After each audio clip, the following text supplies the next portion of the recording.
ഏറ്റവും ബഹുമാന്യനായ BJP സംസ്ഥാന അധ്യക്ഷൻ ശ്രീ കെ സുരേന്ദ്രൻ അവർകൾ, ശ്രീ പ്രകാശ് ജാവദേക്കർജി, വേദിയിൽ ഉപവിഷ്ടരായിരിക്കുന്ന ഭാരതീയ അദ്ദേഹത്തെ ഒന്ന് ദർശിക്കുവാൻ, അദ്ദേഹത്തോട് താങ്ക് യു മോദി എന്ന് പറയുവാൻ പാർട്ടിയുടെ ആവശ്യമനുസരിച്ചുമല്ലാതെയും ഒഴുകിയെത്തുന്ന പലതിന്റെ വാക്കുകൾക്ക് വേണ്ടി കാത്തിരിക്കുകയാണ്. നമ്മൾ കുറച്ച് ദിവസങ്ങളായി കണ്ടു, പ്രധാനമന്ത്രി ഗുരുവായൂരിലേക്ക് എത്തുമ്പോൾ അവിടെ നിശ്ചയിക്കപ്പെട്ട കല്യാണങ്ങളൊക്കെ മുടങ്ങിപ്പോകുമെന്ന് പറഞ്ഞ് അന്തം വിട്ടുകരയുന്ന സൈബർ കമ്പികളെയും അന്തം കമ്പികളെയും ഒക്കെ നമ്മൾ കണ്ടു, ഇല്ലേ? പേരെടുത്ത് പറയാവുന്നവരുണ്ട്. പല പേരുകളിൽ മറഞ്ഞിരുന്നു നരേന്ദ്രമോദിയെയും കേരളത്തിലെ കുറിച്ചോർത്ത് വിലപിച്ചു. എങ്കിലും കല്യാണം മുടങ്ങിയോ? നമ്മൾ എന്താണ് ഗുരുവായൂരിൽ നിന്ന് രാവിലെ കണ്ട കാഴ്ച? അവിടെ സുരേഷ് ഗോപിയുടെ മകളുടെ വിവാഹത്തിനല്ലാതെ മറ്റു വിവാഹങ്ങളിൽ പങ്കെടുക്കാൻ വന്ന വധൂവരന്മാരുടെ ബന്ധുക്കൾ ഉൾപ്പെടെ പ്രധാനം ഞങ്ങൾക്ക് പറയാൻ സാധിക്കും. നിങ്ങൾക്ക് ഉപമയാണ് വേണ്ടതെങ്കിൽ പ്രിയപ്പെട്ടവരെ, നമുക്ക് ആ ഉപമയിലേക്ക് തന്നെ കിടക്കാം. നരേന്ദ്രമോദി സർക്കാർ അധികാരത്തിൽ വന്നതിനു ശേഷം കേരളത്തിൽ സൗജന്യമായി ഗ്യാസ് കണക്ഷനുകൾക്ക് അറിയില്ല, എന്താണ് ആത്മഹത്യ എന്നറിയില്ല. അവരെ ഒരു ഉത്തരത്തിൽ ഒരു കഴുക്കോലിൽ കെട്ടിത്തൂക്കിയ നരാധമന്മാർ ഇവിടെ ഏതു പ്രത്യയശാസ്ത്രത്തിന് ജയ് വിളിച്ചവരാണെന്ന് എനിക്കും നിങ്ങൾക്കും അറിയാം. ആ നരാധമന്മാരെ രക്ഷിക്കുന്നതിന് വേണ്ടി ആ കേസിനെ പോലും അട്ടിമറിച്ചത് ആരുടെ ഭരണകാലത്താണ്? ആഭ്യന്തരമന്ത്രി ആയിരിക്കുമ്പോഴാണ്. ഈ പിണറായി വിജയൻ കേരളത്തിൽ ആഭ്യന്തരം കൈയാളുമ്പോഴാണ് വാളയാറിലെ കുഞ്ഞുങ്ങൾക്ക് നീതി നിഷേധിക്കപ്പെട്ടത്. വണ്ടിപ്പെരിയാറിൽ എത്തിയപ്പോഴോ വണ്ടിപ്പെരിയാറിൽ 6 വയസ്സുകാരിക്ക് നീതി കിട്ടിയോ? അവിടെയും ഇതേപോലെ തന്നെ ആ കേസ് അട്ടിമറിക്കപ്പെട്ടിരിക്കുന്നു. 6 വയസ്സുകാരിക്ക് അറിയില്ല ആത്മഹത്യ എന്താണെന്ന്. ആദ്യം എന്താണ് ഇവിടെ പോലീസ് പറയാൻ തയ്യാറായത്? ഷോള് കഴുത്തിൽ കുരുങ്ങി ആത്മഹത്യ. രണ്ടാമത് പറഞ്ഞു ആത്മഹത്യ കൊലപാതകമാണെന്ന് തെളിഞ്ഞു. ആ കുട്ടിയെ ഇഞ്ചിഞ്ചായി പീഡിപ്പിച്ചു കൊന്നിരിക്കുന്നു എന്ന പോസ്റ്റ്മോർട്ടം റിപ്പോർട്ട് വന്നു.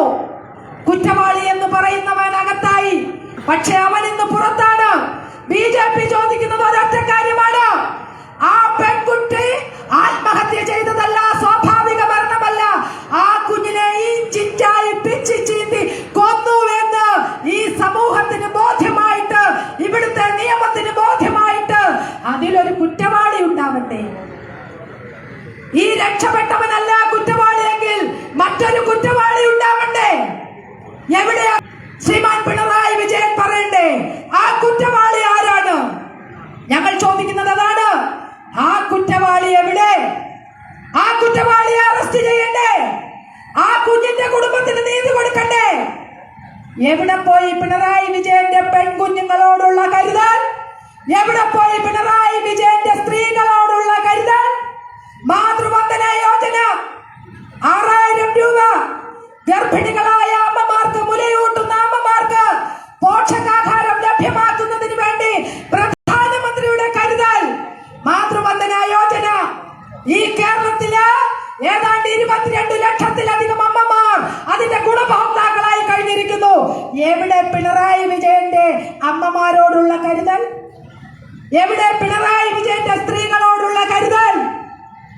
പിണറായി വിജയന്റെയും ആ പ്രത്യയശാസ്ത്രത്തിന്റെയും കരുതൽ നമ്മൾ കണ്ടു.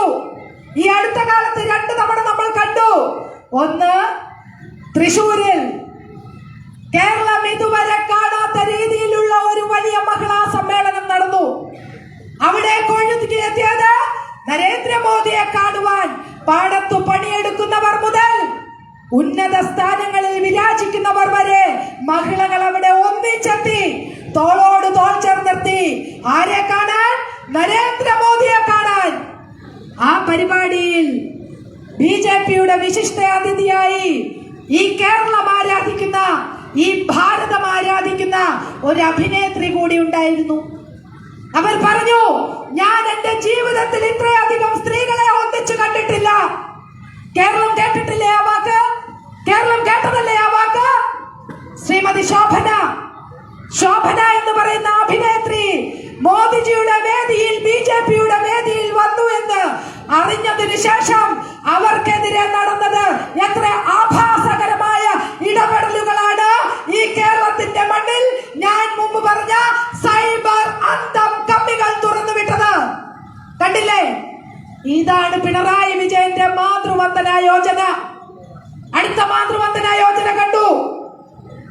ശ്രീരാമ ഭഗവാന് വേണ്ടി ഏതാണ്ട് 800 വർഷത്തിൽ പരം വനവാസത്തിനു ശേഷം സ്വന്തം മണ്ണിലേക്ക് ലക്ഷ്മണ സമേതനായി സീതാദേവിയോടൊപ്പം ആ അയോധ്യയിലേക്ക് 22-ാം തീയതി എഴുന്നള്ളിയെത്തുന്ന ശ്രീരാമ ഭഗവാൻ 800 വർഷത്തെ വനവാസത്തിനു ശേഷം അയോധ്യയിലേക്ക് തിരിച്ചെത്തുമ്പോൾ ഈ ഭാരതം ഒന്നാകെ, ഈ ഭാരത ഭൂമി ഒന്നാകെ, ഈ പവിത്ര ഭൂമി ഒന്നാകെ ജയ് ശ്രീറാം എന്ന് വിളിച്ചുകൊണ്ട് അദ്ദേഹത്തെ സ്വീകരിക്കുവാൻ തയ്യാറെടുത്തിരിക്കുമ്പോൾ നിങ്ങൾ രാമനാമം ജപിക്കണം, ശ്രീരാമ ഭഗവാനെ വിളിച്ചു പ്രാർത്ഥിക്കണമെന്ന് കേരളത്തിന്റെ വാനമ്പാടി ലോകമറിഞ്ഞ ശബ്ദം KS ചിത്ര ആ ബഹുമാന്യ വ്യക്തിത്വം പറഞ്ഞപ്പോൾ നമ്മൾ കണ്ടു പിണറായി വിജയന്റെ സൈബർ അന്തം കമ്പികളുടെ അടുത്ത മാതൃവന്ദന യോജന നമ്മൾ കണ്ടു. എങ്ങനെയാണ് ആ വാനമ്പാടിയെ, ഈ കഴുകന്മാർ ആകാശത്തിൽ ഉയർന്നു പറക്കുന്ന ആ വാനമ്പാടിയെ കൊത്തിവീഴ്ത്താൻ തയ്യാറെടുത്തിരിക്കുന്നതെന്ന് നമ്മൾ കണ്ടു. ആ കഴുകന്മാർ ആക്രമിച്ചുകൊണ്ടിരിക്കുകയാണ്. KS ചിത്രയെ ആക്രമിക്കുന്നു, ശോഭനയെ ആക്രമിക്കുന്നു. നരേന്ദ്രമോദിജി വന്നാൽ കേരളം രക്ഷപ്പെടുമെന്ന് പറയുന്ന എല്ലാ സ്ത്രീകളെയും ഉൾപ്പെടെ ആക്രമിച്ചുകൊണ്ടിരിക്കുന്നു, അപമാനിച്ചുകൊണ്ടിരിക്കുന്നു. പ്രിയപ്പെട്ട ശക്തി കേന്ദ്ര പ്രവർത്തകരെ, എന്റെ മുന്നിലിരിക്കുന്നത് 100 കണക്കിന് അമ്മമാരുണ്ട്.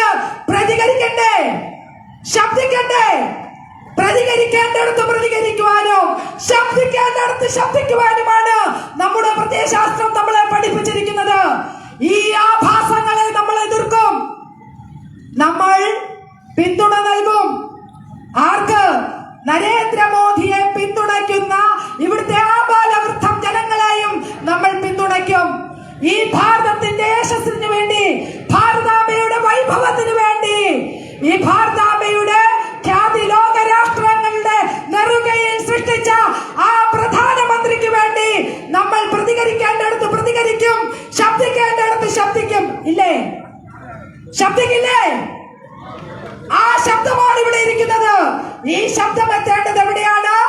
നമ്മുടെ ബൂത്തുകളിലേക്ക്, നമ്മുടെ ശക്തി കേന്ദ്രങ്ങളിലേക്ക്. ഈ അനീതികളെ ചെറുക്കുന്നവരാണ് ഇവിടെ ഇരിക്കുന്നത്. ഈ അനീതികളെ ചെറുത്ത് തോൽപ്പിക്കേണ്ടവരാണ് ഇവിടെ വന്നിരിക്കുന്നത്. നമുക്ക് വേഗം കൂട്ടണം. നമ്മുടെ പ്രവർത്തനങ്ങൾക്ക് നമുക്ക് വേഗം കൂട്ടണം. നമ്മുടെ പ്രവർത്തനം നരേന്ദ്രമോദിജി ആഗ്രഹിക്കുന്നത് പോലെ, ദേശീയ BJP രാഷ്ട്രീയം ആഗ്രഹിക്കുന്നത് പോലെ, കേരളത്തിലെ സംസ്ഥാന രാഷ്ട്രീയം ആഗ്രഹിക്കുന്നത് പോലെ നമ്മളുടെ വേഗം വർദ്ധിപ്പിക്കണം. നമ്മൾ നമ്മുടെ ബൂത്തിലേക്ക്, നമ്മുടെ ശക്തി കേന്ദ്രങ്ങളിലേക്ക് ഈ അഴിമതികളെ, ഈ കുടുംബ ഭാഷയെ ഒക്കെ എണ്ണി എണ്ണി പറയാൻ നമ്മൾ എത്തിച്ചേരണം. ഇന്ത്യ സഖ്യത്തെ കുറിച്ച് പറയാൻ എത്തിച്ചേരണം. രാഹുൽ ഗാന്ധി യാത്ര നടത്തുന്നു, ഭാരത് ജോഡോ ന്യായ യാത്ര നടത്തുന്നു. ഈ കേരളത്തിൽ ഒരു ഭാഗത്ത് പിണറായി വിജയന്റെ പോലീസ് കോൺഗ്രസിന്റെ നേതാക്കന്മാരെ, യൂത്ത് കോൺഗ്രസിന്റെ പ്രവർത്തകരെ തച്ചു ചതയ്ക്കുമ്പോൾ അവരുമായി സഖ്യത്തിലാകുവാൻ VD സതീശൻ വെള്ളത്തൂവാല വീശിയിരിക്കുന്നു എന്നാണ് മനസ്സിലാക്കേണ്ടത്. നാണമില്ലേ? ആരെ തോൽപ്പിക്കാൻ? കേരളത്തിൽ BJPയെ തോൽപ്പിക്കുവാൻ VD സതീശൻ പിണറായി വിജയന്റെ B ടീമായി പ്രവർത്തിക്കാൻ തുടങ്ങിയിട്ട് കാലം കുറയായി. എപ്പോ തുടങ്ങി? പ്രത്യക്ഷ ഉദാഹരണം നമ്മൾ കണ്ടു. പിണറായി വിജയന്റെ മകൾ മാസപ്പടി വിവാദത്തിൽ ഉൾപ്പെട്ടപ്പോൾ ആ കരിമണൽ നേതാവിന്റെ അവന്റെ ബുക്കിൽ നിന്നും OC എന്നും BC എന്നും PC എന്നും ഒക്കെ പറഞ്ഞുകൊണ്ട് പല പേരുകൾ പുറത്തു വന്നപ്പോൾ VD സതീശൻ നിയമസഭ അവസാനിക്കുന്ന ആ സമയത്ത് ഒരു ചർച്ചയ്ക്ക് പോലും തയ്യാറാവാതെ പിണറായി വിജയനെ സാന്ത്വനിപ്പിച്ചുകൊണ്ട്, പിണറായി വിജയൻ ആരും കാണാതെ ഷെയ്ക്ക് ഹാൻഡ് കൊടുത്തുകൊണ്ട്, ഞാൻ ഒപ്പമുണ്ട് വിജയ എന്ന് പറഞ്ഞുകൊണ്ട് നിയമസഭ വിട്ടിറങ്ങിപ്പോരുന്ന VD സതീശനെ കണ്ട് ഈ കേരളത്തിലെ ജനങ്ങൾ ലജ്ജിച്ച് തലതാഴ്ത്തിയില്ലേ? പ്രതിപക്ഷം ഒരക്ഷരം മിണ്ടിയിട്ടില്ല. ഇന്ന് പറയുന്നു പിണറായി വിജയൻ എന്ന് പറയുന്ന നേതാവ് മാസപ്പടി വിവാദത്തിൽ അണികൾ ഒരക്ഷരം സംസാരിക്കരുതെന്ന് നിർദ്ദേശം കൊടുത്തിരിക്കുന്നു.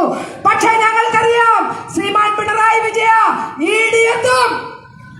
കരിവന്നൂരിലേക്ക്, പുൽപ്പള്ളിയിലേക്ക്, അങ്കമാലിയിലേക്ക്, കണ്ടലയിലേക്ക് ഒക്കെ ED കടന്നു വന്നുവെങ്കിൽ ഇവിടെയെല്ലാം ED എത്തും.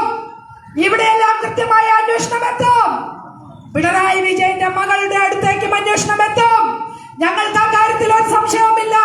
അപ്പോൾ അഴിമതി കൊണ്ട്, സ്വജന പക്ഷപാതം കൊണ്ട് ഭരണം നടത്തി ഈ വികസന മുരടിപ്പ് കൊണ്ട് കൈരളിയുടെ ഹൃദയം ശിലാഹൃദയമാക്കിയ ഇവിടുത്തെ കമ്മ്യൂണിസ്റ്റ് പ്രത്യയശാസ്ത്രത്തോട്, ആ കമ്മ്യൂണിസ്റ്റ് പ്രത്യയശാസ്ത്രത്തിന് ഒരു കഷ്ണം അധികാരത്തിന്റെ അപ്പക്കഷ്ണത്തിന് വേണ്ടി കൂട്ടുകൂടുന്ന VD സതീശന്റെ കോൺഗ്രസിനോട് ഞങ്ങൾ ഒന്നേ പറയുന്നുള്ളൂ: ഈ മണ്ണിൽ താമര വിരിയും. ഈ കേരളത്തിന്റെ മണ്ണിൽ താമര വിരിയിക്കും. ഈ കേരളത്തിന്റെ മണ്ണിൽ ഒരു പുത്തൻ സൂര്യോദയം സ്വപ്നം കണ്ടുകൊണ്ട് പ്രവർത്തിക്കുന്ന ആയിരക്കണക്കിന് പ്രവർത്തകരാണ് ഇന്നിവിടെ എത്തിച്ചേർന്നിരിക്കുന്നത്. അതുകൊണ്ട് ഒക്കെയും കത്തിക്കരിഞ്ഞാലും അവധ്യം ഇത്തരയുടെ മണ്ണിൽ ഈ മാറിലെവിടെയോ ഇനിയും ഒരു വിത്ത് തോടുടഞ്ഞുയർക്കുവാൻ ഇടിമുഴക്കം കാത്തിരിക്കുകയല്ലേ? ആ ഇടിമുഴക്കത്തിന് വേണ്ടി നമ്മൾ കാത്തിരിക്കുന്നു. ഏതാനും നിമിഷങ്ങൾക്കകം ആ ഇടിമുഴക്കം നമ്മളെ കാണുവാൻ, നമ്മളോട് സംസാരിക്കുവാൻ ഈ വേദിയിലേക്ക് എത്തിച്ചേരും. ആ ഇടിമുഴക്കത്തെ കാതോർത്തുകൊണ്ട് അതിന്റെ പ്രകമ്പനവുമായി നമ്മൾ നമ്മുടെ ബൂത്തുകളിലേക്ക്, ശക്തി കേന്ദ്രങ്ങളിലേക്ക് തിരിച്ചെത്തും. അവിടെ നമ്മൾ വേഗം കൂട്ടി പ്രവർത്തിക്കും. നമ്മൾ ഭാരതീയ ജനതാ പാർട്ടിക്ക് വേണ്ടി പ്രവർത്തിക്കും. ഈ രാജ്യത്തെ രക്ഷിക്കുവാൻ ഇന്ന് ഭാരതീയ ജനതാ പാർട്ടി NDA ഉണ്ടെങ്കിൽ ഈ കേരളവും ഡബിൾ എഞ്ചിനിൽ സഞ്ചരിക്കുവാൻ പ്രാപ്തമാകുന്ന വേദിയിൽ, ആ രീതിയിൽ ഈ കേരളത്തിലും മാറ്റമുണ്ടാക്കുവാൻ നമ്മളുണ്ടാവും എന്നുറക്കെ പറഞ്ഞുകൊണ്ട് പ്രിയപ്പെട്ട പ്രവർത്തകരെ, മോദിജിക്ക് വേണ്ടിയുള്ള കാത്തിരിപ്പിന് ഞാനും നിങ്ങളോടൊപ്പം പങ്കുചേരുന്നു എന്ന് പറഞ്ഞുകൊണ്ട് എന്റെ വാക്കുകൾ